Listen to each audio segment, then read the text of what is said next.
দেখ দিদি, তুই কিন্তু ওই ছেলেটার কথা ভেবে একদম কষ্ট পাবি না। অনেক হয়েছে কিন্তু এবার। না না ভাই, আমি আর ওর কথা ভেবে কষ্ট পাবো না। যা হওয়ার তো হয়েই গেছে।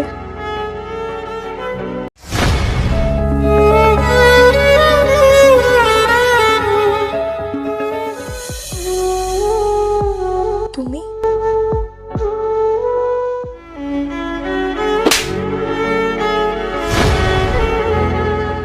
দেখ দিদি, তুই কিন্তু এই ছেলেটার জন্য অনেক কষ্ট পেয়েছিস, আবার কষ্ট পাচ্ছিস। ভুলে যাস না, এই ছেলেটা কিন্তু ঠকিয়েছে, তুই ঠকাসনি।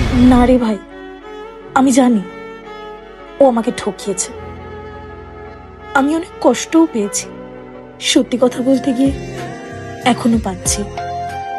কিন্তু ও আমাকে ভুলে গেছে বলে যে আমাকেও ওকে ভুলে যেতে হবে, তার তো কোনো মানে নেই বল। আমি ওর ফেলে যাওয়ার স্মৃতিগুলো আগলে ভালো আছি, আর এভাবেই ভালো থাকতে চাই।